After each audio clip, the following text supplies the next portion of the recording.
Yo, bienvenue sur la chaîne Altered FR, une chaîne française qui va traiter principalement du TCG Altered qui sort en août. Première vidéo explicative du deck Ordis Token, puis ensuite il y a des vidéos qui viendront sur comment est-ce qu'on joue le deck, quels choix on doit faire et quelles décisions prendre lors des parties. Il y aura d'autres vidéos de ce type qui vont être publiées assez fréquemment sur la chaîne, donc n'hésitez pas à vous abonner à cette chaîne pour suivre le contenu qui y sera publié. N'hésitez pas à venir nous faire un coucou sur Twitch, on est en live plusieurs soirs par semaine. Je vais mettre tous les liens dans la description. En tous les cas, je vous souhaite une bonne vidéo. On va jouer et expliquer comment jouer du Ordis Token. Donc partie pédagogique, c'est-à-dire une partie pendant laquelle je vais expliquer mes plays, pourquoi je joue telle carte à tel endroit et pas telle autre carte à tel endroit. On va essayer de se concentrer, de jouer, de prendre son temps pour jouer et de jouer correctement, même si...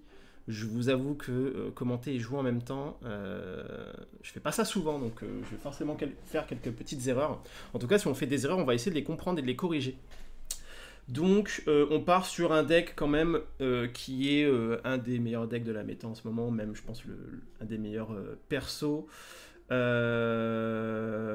deck Ordis Token avec Sigismar et Wixpan.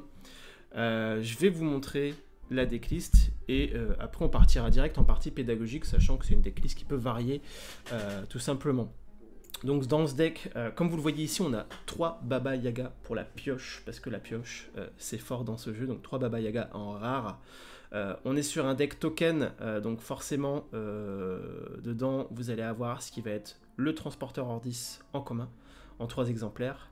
Et on va bien sûr avoir le monolithe. Alors le monolithe qui se trouve juste ici, en commun également, à 5, qui vient donner un boost à chaque personnage qui rejoint mon expédition. Donc, aussi bien les persos non tokens que les persos tokens. Et en fait, ce qui va nous intéresser, c'est les persos tokens.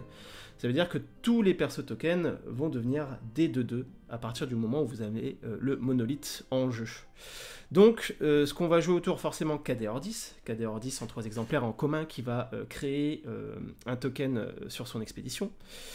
On va avoir du chargé, bah, effectivement, vu que le but c'est de flood le board, de remplir le board de tokens.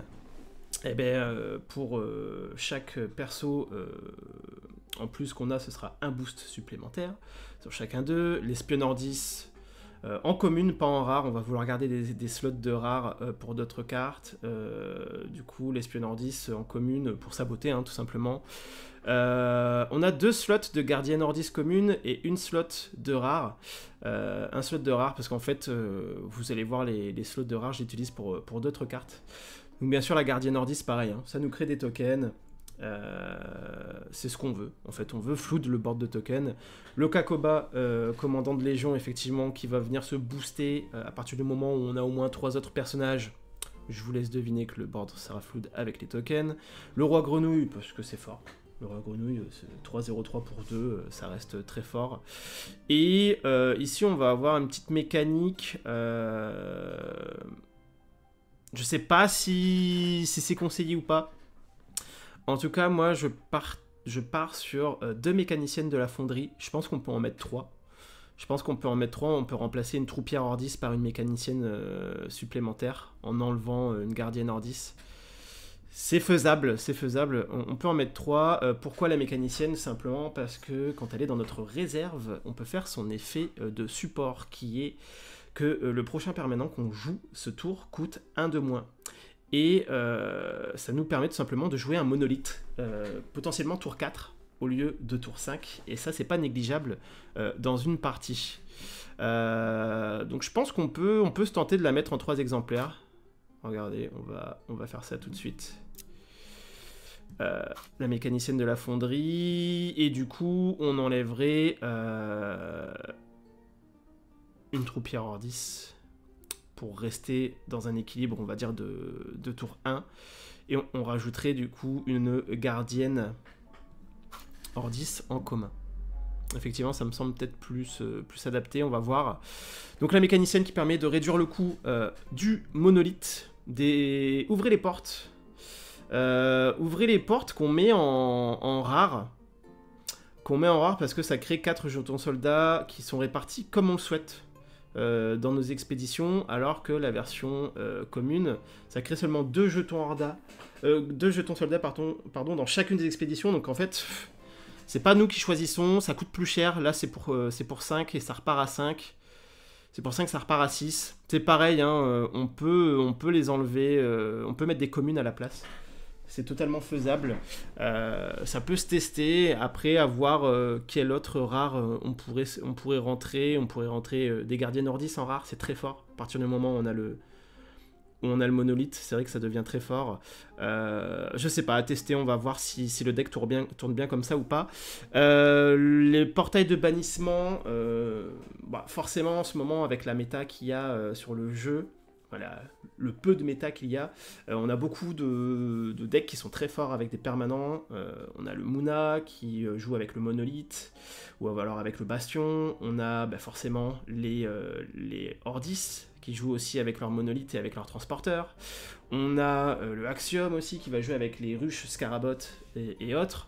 Donc forcément, avoir des cartes de gestion de permanent, je pense que c'est très important. Et le portail de bannissement, pour le coup, c'est une très bonne carte de gestion de permanent. Donc en x3, clairement, en ce moment, c'est obligatoire.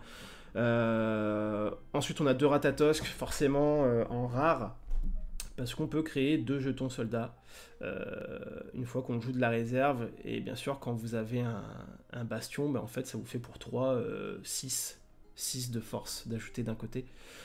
C'est pas négligeable.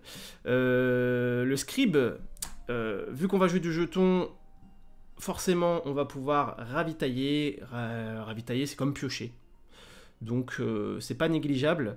Et on avait une troupière Ordis. Alors, justement, je pense qu'on peut se dire qu'on peut tester de jouer le ouvrir les portes en commun. On peut le tenter, c'est un play qui se fait. Le ouvrir les portes en commun en x2 pour enlever une troupière Ordis et venir rajouter un Ratatosk en rare. Le Ratatosk ici. Et on peut s'enlever une commune pour se rajouter peut-être un scribe runique, hein, parce que la pioche, c'est important. Je pense qu'on peut enlever un chargé ici et rajouter un scribe runique. Où est-ce qu'il est en rare? Il est là.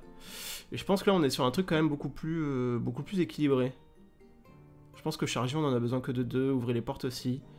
Là, on n'est pas trop mal. Donc, écoutez, on est parti pour les games avec ce deck. Donc, quand même, un deck plutôt méta. Mais si vous débutez sur le jeu, c'est bien de commencer avec des decks qui sont forts pour les comprendre.